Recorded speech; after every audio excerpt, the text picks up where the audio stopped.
Hi friends, first of all మీరు ఏం చేయాలంటే గుడ్లను బాగా ఉడకబెట్టిన తర్వాత వాటి పెచ్చులు తీసి ఈ విధంగా నూనె వేసి గుడ్లను అయితే ఉడకబెట్టిన గుడ్లను ఈ విధంగా అయితే వేసి కొద్దిగా పసుపు అయితే వేయాలన్నమాట. పసుపు వేసి ఈ విధంగా కొద్దిసేపు అయితే వేగనివ్వాలన్నమాట. ఈ విధంగా వేగనిచ్చి తింటే మాత్రం చాలా బాగుంటుంది. ముఖ్యంగా ఏంటంటే ఈ కాలం సర్దీలు ఎక్కువైతున్నాయి కాబట్టి ఖచ్చితంగా దీంట్లో మిరియాల పొడి అయితే ఎక్కువ కలపండి. నేను స్టెప్ బై స్టెప్ అయితే ఒక్కొక్కటి అయితే చెప్తాను. ఈ వీడియో అయితే పూర్తిగా చూసేందుకు అయితే ప్రయత్నం అయితే చేయండి. ఇక్కడ చూడొచ్చు, మేమైతే పసుపు కారం అయితే వేసినాము. అదేవిధంగా మీరు ఒకవేళ మిరియాల పొడి వేయాలనుకుంటే మాత్రం చాలా బాగుంటుంది.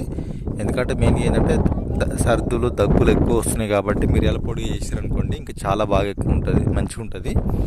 అదేవిధంగా మీరు ఇక్కడ చూడొచ్చు, కొద్దిగా అంత ధనియాల పొడి అయితే వేసినాము. ఎక్కువ వేయకండి, ఎక్కువ వేస్తే ఏమవుతుందంటే అది ఘాటు ఎక్కువ ఉంటుంది కాబట్టి మామూలుగా అయితే వేసుకోండి. కాకపోతే మిరియాల పొడి అనేది మీరు జలుబును దగ్గును బట్టి లేకపోతే నార్మల్గా అయినా కానీ ఈ మిరియాల పొడిని అయితే వేసుకోవచ్చు. చాలా బాగుంటుంది అనమాట. మెయిన్గా ఏంటంటే ఏ కాలంలో అయినా కానీ సర్దులు దగ్గులు ఎక్కువ వస్తున్నాయి కాబట్టి మిరియాల పొడి ప్రిపేర్ అయితే చేయండి, మీరు వేసుకోండి. ఈ విధంగా మంచి ఏగనియాలి, ఏగనిస్తే చాలా బాగుంటుంది అనమాట. చూడొచ్చు. అదేవిధంగా ఈ విధంగా మీకు నచ్చకపోతే ఏం చేయాలంటే ఉడకబెట్టిన గుడ్డు ఉంటుంది కదా, విడివిడిగా చేయండి. విడివిడిగా చేస్తే అందులో ఒక్కొక్క దాని మీద మిరియాల పొడి కలుపుకున్నారనుకోండి చాలా బాగుంటుంది.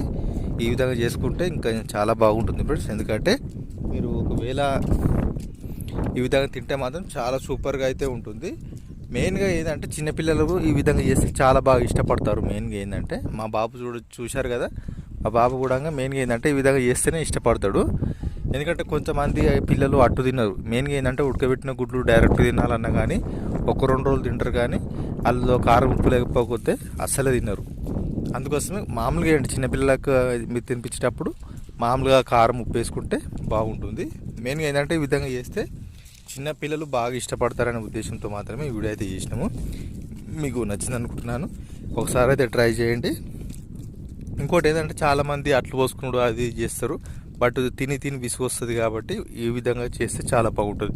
ఇంకా కొంతమంది ఏమో గుడ్లను ఉడకబెట్టి డైరెక్ట్గా తింటారు, అది 1-2 రోజులు తినవచ్చు. బట్ మెయిన్గా ఏంటంటే ఎక్కువ రోజులు తినాలంటే మాత్రం తినబుద్ధి కాదు. అందుకోసమే ఈ విధంగా ఉప్పు కారము ఈ విధంగా చేసుకుంటే మాత్రం చాలా సూపర్గా ఉంటుంది.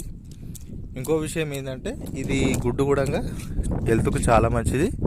అందుకోసం ప్రతిరోజు మీరు ప్రతిరోజు ఒక్కొక్క గుడ్డ అయితే తినండి, మంచిగా ఉంటుంది, హెల్త్ బాగుంటుంది. అదేవిధంగా దీనివల్ల దీంట్లో ఎక్కువ పోషక పదార్థాలు ఉంటాయి కాబట్టి డాక్టర్లు చెప్పారు ఎవరైనా తినొచ్చు, చిన్నపిల్లలైనా తినొచ్చు. బట్ ఒకటి గుర్తుపెట్టుకోండి, చిన్నపిల్లలు తినిపించేటప్పుడు మాత్రం చాలా జాగ్రత్తగా ఉండండి. ఎందుకంటే మీరే చిన్న ముక్కలు చేసి తినిపించండి పిల్లలకు. ఎందుకంటే వాళ్ళకి తెలియదు కాబట్టి వారు చిన్నపిల్లలు గుడ్డు అట్లా నోట్లో పెట్టుకుంటారు, చాలా ప్రమాదకరము. అందుకోసం చెప్తున్నాను, చిన్న ముక్కలుగా చేసి తినిపించండి చిన్న పిల్లలకి. అయితే డైరెక్ట్ ఒకటిసారి గుడ్డు నోట్లో పెట్టకండి, తినుండ్రా అని. మెయిన్ ఏంటంటే చిన్నపిల్లలకి అయితే చాలా మంచిది. అదేవిధంగా పెద్దవాళ్ళు కూడా తినొచ్చు, హెల్త్కి చాలా మంచిది గుడ్డు. దీనికి సంబంధించి మీకు తెలిసిందే అనుకుంటాను. ఈ వీడియో నచ్చితే లైక్ చేయండి. Thank you.